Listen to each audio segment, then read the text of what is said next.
Hello friends, मेरे channel में आपका स्वागत है।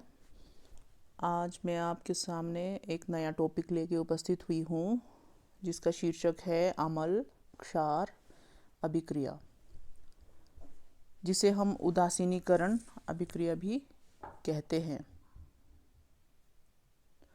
उदासीनीकरण अभिक्रिया, जैसा कि आपको स्क्रीन पर दिख रहा है, acid plus base gives out salt plus water। इस अभिक्रिया में एक एसिड और एक बेस अभिक्रिया करते हैं और सॉल्ट तथा पानी बनाते हैं।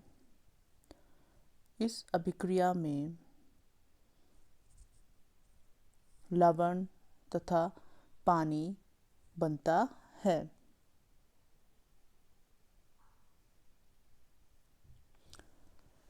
परिभाषा: जिन अभिक्रियाओं में अम्ल तथा क्षार मिलकर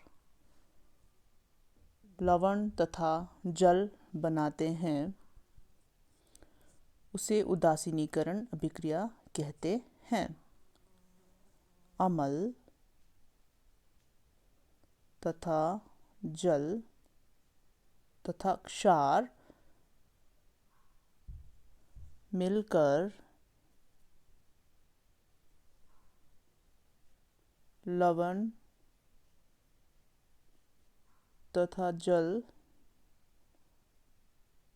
बनाते हैं। इस अभिक्रिया को उदासीनीकरण इसलिए कहते हैं क्योंकि इस अभिक्रिया में जो उत्पाद बनता है उसका pH मान 7 होता है और जिस भी यौगिक का pH मान 7 होता है उसे हम उदासीन कहते हैं। इसलिए इस अभिक्रिया को उदासीनीकरण अभिक्रिया कहते हैं। आइए एक उदाहरण लेते हैं। सोडियम हाइड्रोक्साइड जब हाइड्रोक्लोरिक अम्ल के साथ अभिक्रिया करता है तो सोडियम क्लोराइड तथा जल बनाता है।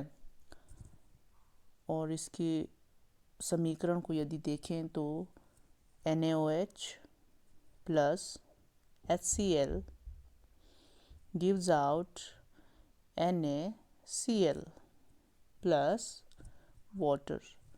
तो इस अभिक्रिया में जो लवण है वो है सोडियम क्लोराइड।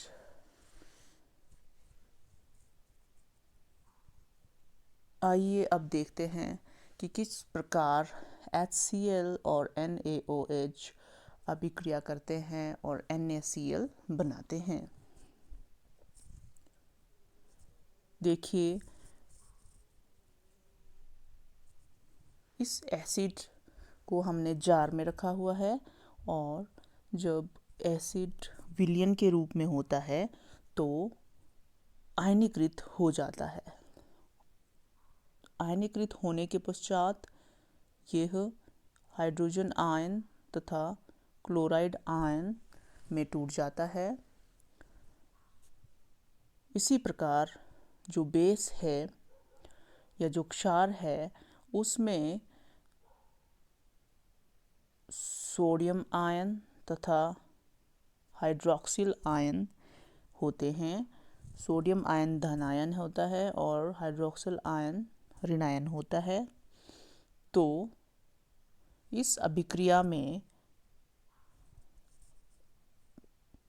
Na प्लस तथा Cl नेगेटिव, Cl माइनस, ये दोनों मिलकर लवण बनाते हैं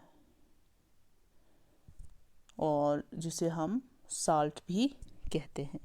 तो इस प्रकार Na प्लस Cl माइनस ये दोनों आपस में अभिक्रिया करते हैं और NaCl बनाते हैं।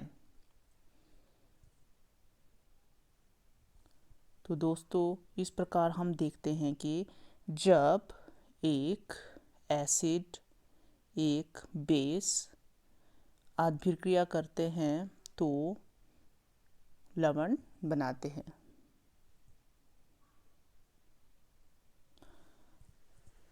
अब दोस्तों, इस अभिक्रिया का उद्देश्य क्या होता है?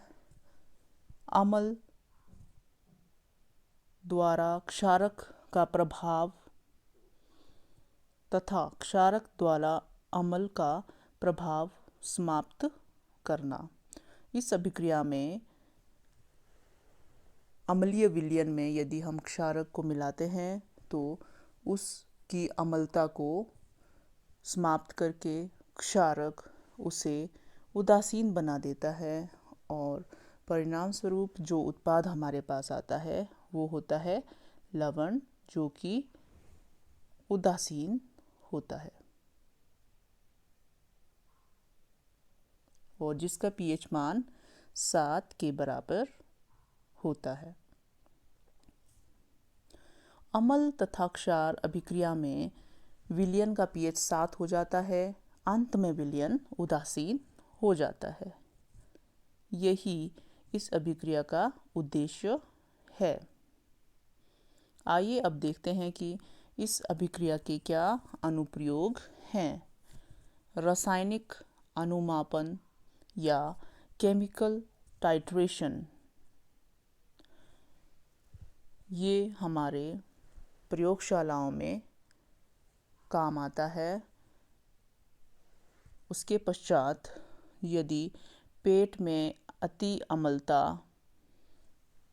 का प्रभाव हो जाता है तो उस एसिडिटी को समाप्त करने के लिए, उसे उदासीन करने के लिए हमें किसी क्षारक की आवश्यकता होती है।